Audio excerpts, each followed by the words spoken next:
everybody, it's Bob. Welcome back to my playthrough of Final Fantasy V, the Four Job Fiesta. Let's go looking for that old man in the forest who hits people with lightning. Unfortunately, Angels isn't going to be much use in this battle because he has that lightning sword, the cool sword. If we would have kept that mithril sword, we'd be able to hit Bamu with that, but we don't have that, so he's just going to stand there and basically take hits. So we'll use some of our new songs here. The Vitality song casts regen on our characters, which means every so often they will get hit points back. You'll see like green letters appear over them. That means they're getting hit points back. So he has no elemental weaknesses, so basically either Fire 2 or Ice 2, hit him with that, whatever one's being boosted by whatever rod you're using. And just don't hit him with Lightning, because Lightning will give him hit points back. So, yeah, Angel's just gonna kind of stand there. I guess I could have cut off Angel's weapon and hit with the fists. That wouldn't have done much damage. And he can't double grip a knife, so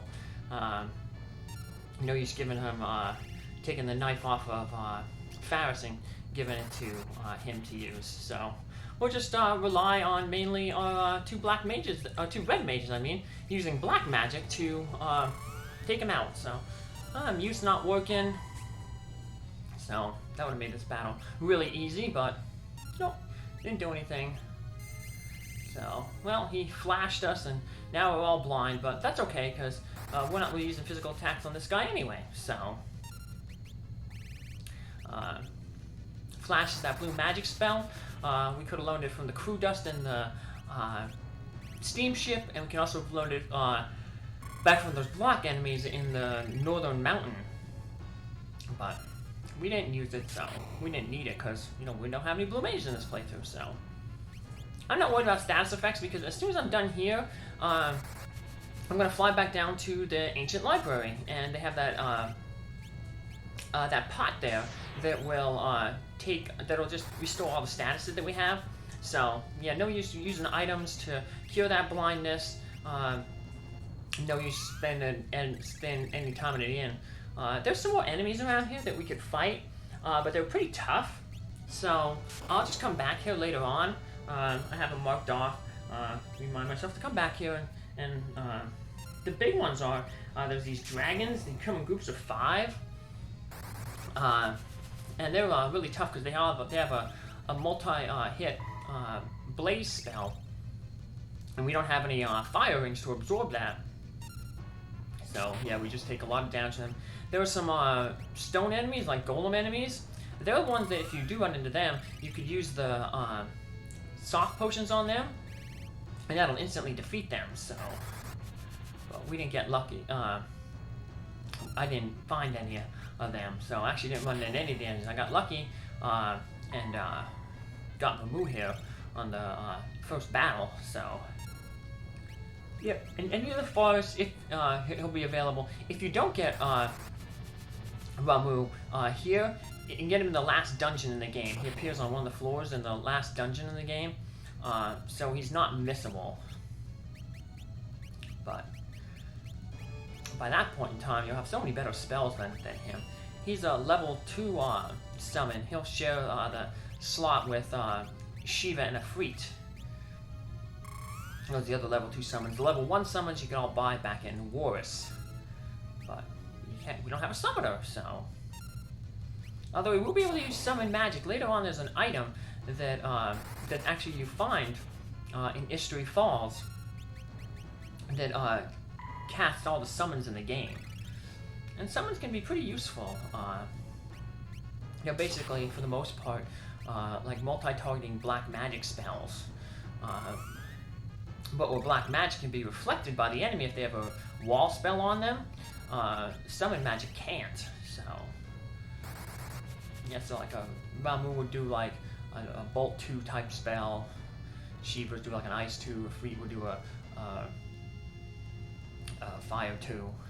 So, and speaking of Afrit comes out and talks with Ramu. They have a little conversation and says, "Hey, look, I'm hanging out with these guys. You should hang out with them too."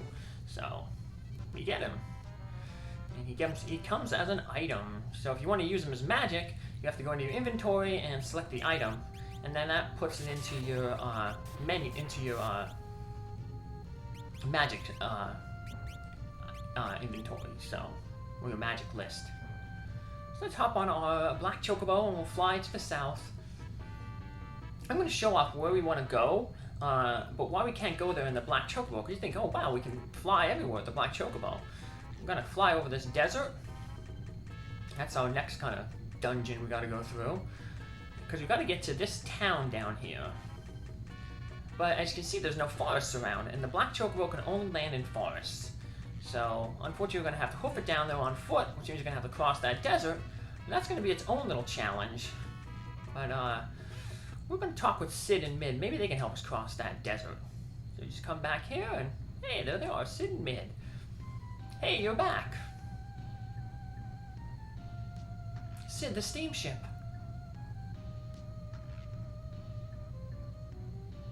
I see, not a problem. We just built another steamship. He took that pretty good. But listen, we have found King Tycoon. What? That's Lenna's father. It seems that he was seen in the town of Karnak. Then it looks like he went into the quicksand desert. The quicksand desert? It's the desert that lies to the west of here. The sand there flows like rivers, and it's an annoying dungeon. No one can enter it. Beyond the desert, they say there are ruins of a city. How did King Tycoon? I don't know. Maybe he's a geomancer. The people here who said they saw him said that his body was floating in the air. Father, geomancers are a job you can get in the neck with an earth crystal. Let's go to the quicksand desert. But we can't make it through. We'll find a way. Let's give it a try. And their special ability is they can like walk over like all types of terrain without taking damage, which is really good in like a future dungeon in the game. So let's just heal ourselves up here. We'll gain all our hit points, our magic points back, and restore our status. So yeah, it says recovered from wounded status, but it actually it's all statuses. Any bad statuses you have, those pots cure. So let's talk with Cid and Mid here real quick, and the 4 scholars with them. They have some new dialogue. It's true the King Tycoon went to the quicksand desert. I'm beginning to wonder if it really King Tycoon, the quicksand desert. I wonder how he might be able to get through. On the other side of the desert, there's a ruined city. It remains a city from a very ancient civilization. Maybe that Lanka civilization that the people in Crescent talked about. That black bird, it's a black chocobo, isn't it? So there are still some alive. The quicksand desert, the sand there is constantly moving and no one can pass through. Yeah, basically, the gimmick in the quicksand desert is there's sand that moves around, and when you step on it, it basically turns into a conveyor belt and shifts you around. So it's a section that you can't get past no matter what. Normally, we're going to have to fight a boss. You'll see that coming up here. But the rest of the dungeon, there's still sand, and it's really annoying. So I only liked it in Dragon Quest IV, which I'll play maybe later this year. Sigh. This doesn't look good. Because at least in Dragon Quest IV, like when there was like elevators or conveyor belts, they had like arrows pointing where they can go. You don't see that here, so it's too soon to give up. You could make a bridge. Might be a little dangerous, but it's worth a try. We'll disturb the sandworm that lives in this desert. You guys defeat it. You can walk across the body of the worm. You can't ride the worm like in Dune. Like the free men in Dune. Fremen. Are you ready? Yeah. I read that it would be unwise to use magic against the Cid. Well, that's not really true. If you have a blue magic spell, you can cast that Aqua Breath spell. All the enemies in the desert here are weak against water. And that can almost one-shot this guy. The problem is, like, when you're using magic, see, the sandworm comes with 3 holes, and he just pops in and out of them. If you target a hole that he's not in, the hole is going to counter with a Demi spell, which cuts your hit points in half from your current hit points. So it won't kill you, but it'll take you down to half or 50% of your health. Now, the problem with that is then the sandworm, if it hits you enough times with that, then the sandworm has a quicksand attack that hits everybody. So basically the thing is just be patient here. Once again, we won't be able to target elemental weaknesses. We can hit with anything, but I just think ice is kind of more appropriate. So, yeah, ice and water are different elements. Unfortunately, see, I flew there, and I thought the stand was going to stay there, and didn't. It moved, so I targeted that old hole it was in, and hit us with the Demi spell. But that's what we have Galuf for. He can hit Faris with the healing staff, and get her back up to full, or near full, if not full. Yep, definitely full. So a little cautious there. I didn't want to hit him. Like I said, target, because then, like I said, he hits the Demi spell. And there's his hit all quicksand spell. Doesn't do too much damage, so. But I said it could be a problem if you got hit multiple times with that, with the Demi spell. Because it also has the sap property. You know, it's just gonna keep ticking off little hit points off of our characters every few seconds. But we can have Galuf use a Cure 2 on everybody. Just that pretty much healed up all the damage. And I'm also getting the Vitality song that's helping us out. The first 4 songs you learn with the Bard, you sing them once, and then like they last like the battle.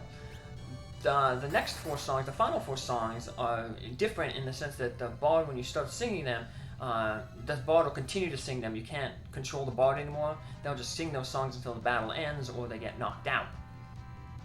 But they're ones that like provide different buffs. Like one gives you more levels. You did it, now you can get through. One gives you better strength. One gives you better magic power.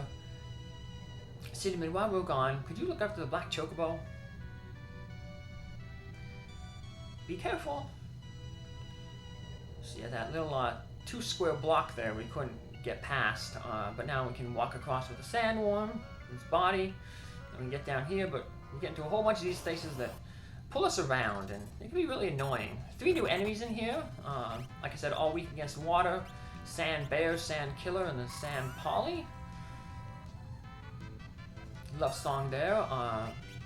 That basically stops the enemy, casts a stop spell on the enemy. So now the Sand Bear won't be able to act for a few turns, which allows us to, you know, smack him, take him out.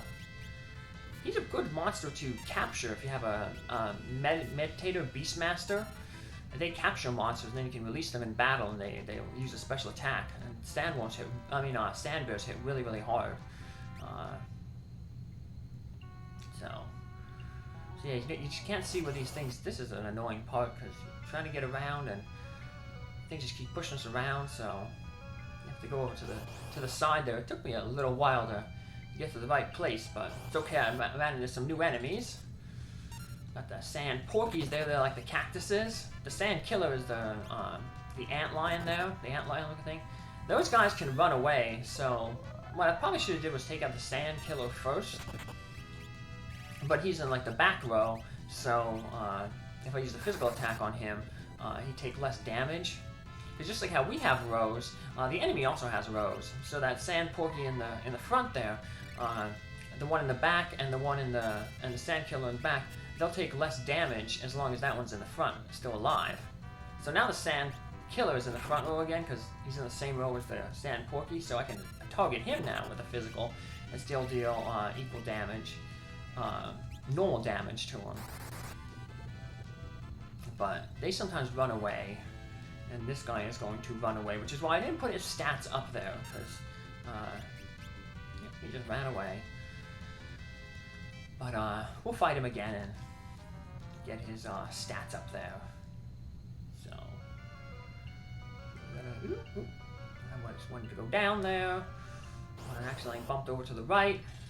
So here are the sand killers. Like I said, all the enemies here are weak against water. So if you have that blue mage and you have that aqua breath spell, that could be useful.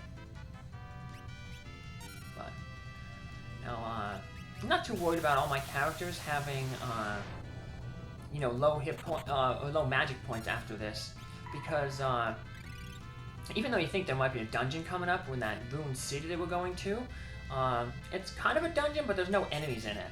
So and there will eventually be a spot where we can heal in there. So unless you're really, really hurting, don't bother, you know, using the tent after this little mini dungeon here. Because you should be able to survive the small trek to the ruined city. The enemies between here and the ruined city are basically the same ones as the ones around Jakol. You got the bombs, the double lizards, and the bio soldiers. Bio lizards you hit with the double lizards you hit with the ice spell. The bio soldiers, you mute them or put them to sleep, and then defeat them so they can't counter you with the bio spells. And the bombs just hit them with whatever element you want to finish them off as quick as possible. So got a small little trek here, so I said nothing we can't really take care of. And there is the ruined city. That is where King Tycoon apparently floated off to. But we don't know until next episode when we come back. So take care, have a good one, bye.